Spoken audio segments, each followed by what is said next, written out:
Well, being a person of Indian origin, I wear that as a badge of honor. It's a matter of pride for me. I'm a proud Hindu, but I believe in the concept of Vasudhaiva Kutumbakam. My upbringing in India, the cultural traditions that taught me all over the years, have helped me in my journey across the world, in all continents that I've lived and worked in. As mayor, I'll build the balance sheet for London such that it is a premier choice for investments, safeguarding safety and prosperity for all its residents. It's a very cosmopolitan city. There are lots of Indians there, but it's a cosmopolitan, and across different parts of the world, people are there.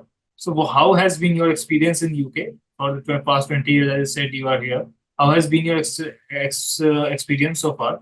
And when you contest this election, do you think how much acceptability do you think the people of London will have for you as an Indian individual among all those Londoners?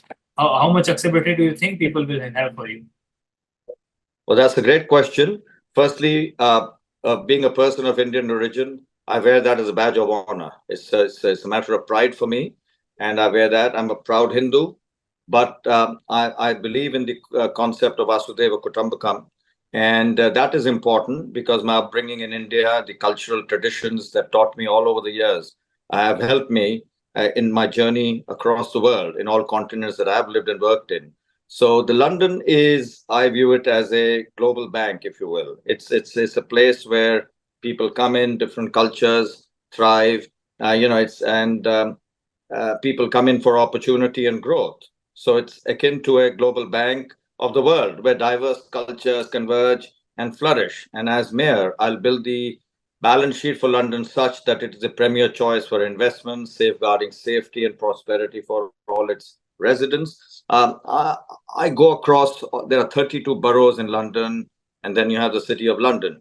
And there are over 270 communities from different nations, the diaspora that call London home. 300 languages are spoken here.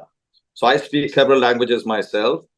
And these communities today are feeling a little broken, insular, because of, we first had the financial crises, as you know, in 2009, 2008, and then we had Brexit, and then we had COVID, unfortunately, and then there have been a series of changes in government. So people are feeling that our closest trading partners, obviously Europe. So not enough has been done there yet. We are about to sign an FTA, hopefully in the near term, with India. So I'll be a key person making sure that gains success and trade flows increase. And ultimately, the current mayor, Mr. Sadiq Khan, has caused a lot of angst to most of Londoners. He's brought London to its knees, virtually. Security and safety is at its lowest ebb as we know it. And so people are troubled. He's closed down 36 police stations. He's not hired enough policemen. There were 1,000 murders over his 8 years, over 1,000 murders within the 8 years of his watch. 21 teenagers have lost their lives, 18 to knife crime, unfortunately. And so I want to reopen police stations. I want to create police booths so that between one police station and the other, the distance is not too large. I want to make sure every gender feels safe and secure, particularly women. I want to create specialist cells for security so that there are specialists. I want to ensure we go to the root cause of crime. So the youth have training programs, you engage with them, and you have better surveillance, better interaction with international bodies. So you'll be surprised. I understand policing because I'm a strategic advisor to the Global Cyber Alliance. So we deal with law enforcement agencies all over the world and police. I also want to look at their compensation because I want to hire the right sort of police so that when they go across communities, particularly I want policemen from those communities, I will hire them so they understand the subtle nuances, cultural nuances with each community. And above all, I want them to be accountable. So I know whatever gets measured in the world of business gets done. So there'll be a league table. So if some policeman is not making sure that the crime rates are coming down or preventive action is not taken, he or she better be prepared. They will not be in their role for much longer.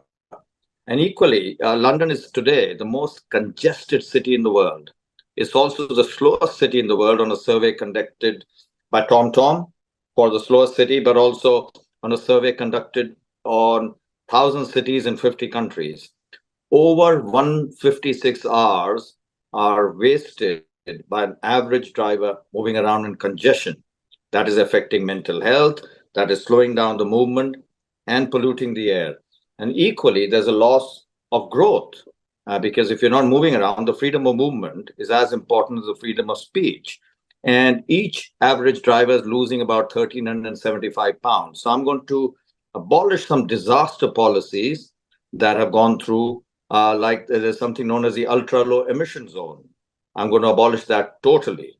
There is a 20-mile-per-hour speed limit. Unless it's close to a school or a hospital, that has to become history. And then there is something known as low traffic neighborhoods. These low traffic neighborhoods, in conjunction with the councils, I'm going to remove them. And then congestion charge will be free over weekends and holidays. I want transportation to work for people. I want investment to go in there. I want to make sure noise pollution on transportation reduces. I want better access for the elderly and the disabled on transportation. And the Freedom Pass and the 60 plus passes should be usable in peak hours. And students should get better discounts when they are moving around. And above all, Uber drivers. I want a level playing field so that when they go into the congestion charge zone, they also go free. They don't pay because they're providing a service. So all in all, transportation should improve. There are 2.2 million people, yes, 2.2 million people living in poverty in London. You won't believe it. 33% of them are children.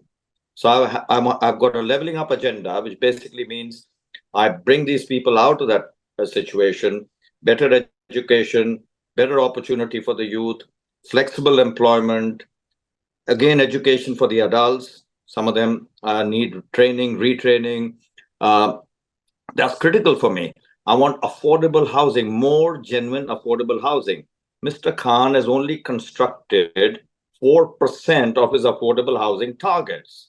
How do people? So, what is happening is communities are becoming insular and broken as a consequence. So, what happens is gentrification takes place in an area, people come and buy properties, prices go up, they become unaffordable for lots of people, rents are high, and so then move out from there. So they're getting disenchanted, disengaged. So I'm going to make sure there are targets and incentives to new developers. So when I give them, I fast track approvals, the planning processes, they'll have a target to construct a certain number of affordable homes. I will look at changing the zonal laws so that land use can be better utilized. There's a lot of brownfield land that can be utilized. I want to create community land trusts, right? And above all, Mr. Khan has excuses all the while. The government isn't giving me money. So as you know, as a banker, as an asset manager in the past, I will create new funds, sustainable funds, impact funds, education funds, social welfare funds, so that there's an overall movement of leveling up. So there'll be no excuses of money. I will bring council taxes down, business rates down, because ultimately I want to have people, this is a cost of living crisis going on. So I want them to have more money in their pockets, if you know what I mean. And I'm going to roll up my sleeves and make sure I champion London for everybody. So opportunity for growth, something to look forward to.